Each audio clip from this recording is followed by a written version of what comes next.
do you think went wrong in that second quarter? I think it was 45-20. Yeah, our turnovers killed us. We had really good control of the game in the first quarter, held them to 17. Our defense was great.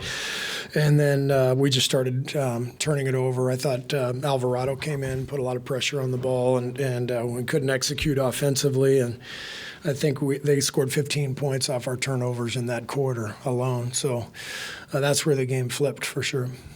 They were 20 of 38 from three-point. Did you think you just have breakdowns there? What was going on with their tough shots that they were making? Tough shots. I thought our half-court defense was great tonight, and I thought our guys were flying out at shooters. Give them credit. They made some really tough shots. I mean, Trey Murphy made a couple of 30-footers with a hand in his face, high arcing shots. This is the modern NBA, We made 26 threes in L.A. the other day. They made 20 tonight. If a team gets hot from three, it's really hard to win the game. So, they made 7 more threes than us, but it was the turnovers that led to transition that got them going, and you could see that's where they started to pick up their confidence. I know you don't know all the permutations, but could you be resting some guys on Sunday? Oh, hell yeah. Does it matter 9-10 at this point? Well, how much does that matter? I mean, you prefer to stay at home, but if you look at what we're facing, it's a gauntlet, right? And you got to play two play-in games, and if you can win those two, then you got to, game one, 48 hours after that. So I'm much more interested in our ability to be ready for next week, but we've got to wait and see how everything shakes out.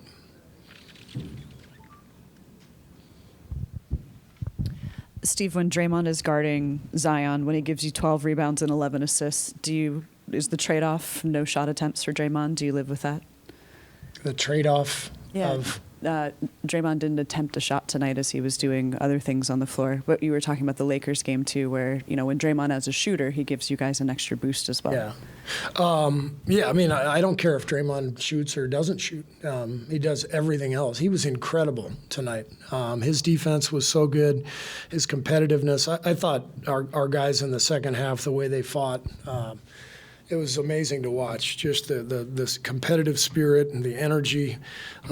These guys, they've been doing it for 12, 15 years, winning championships, playing deep into June. Here we are, fighting for the play-in. These guys are Hall of Famers, and you see the effort that they gave, the fight to get back in the game, to give ourselves a chance.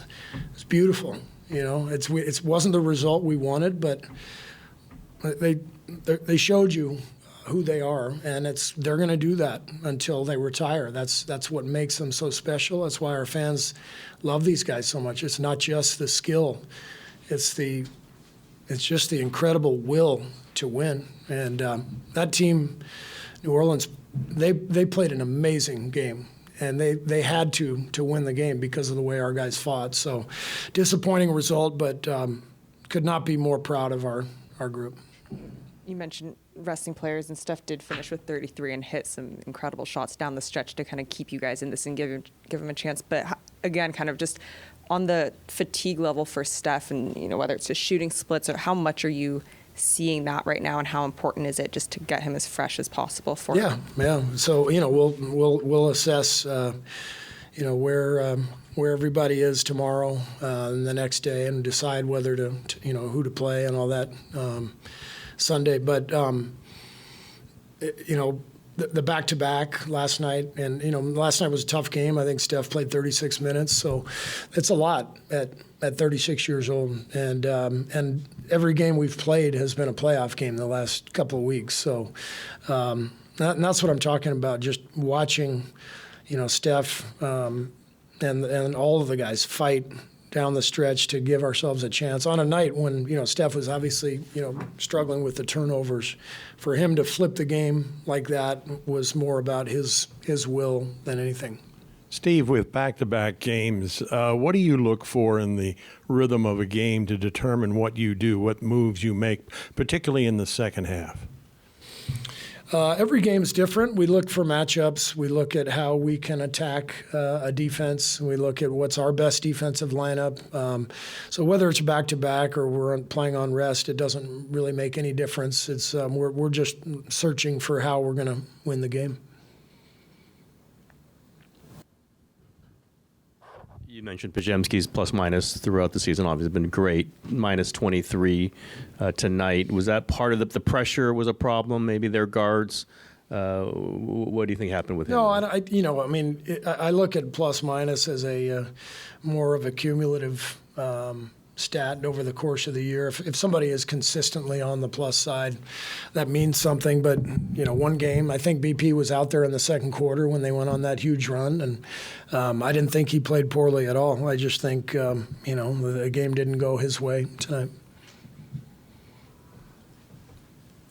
Thank you.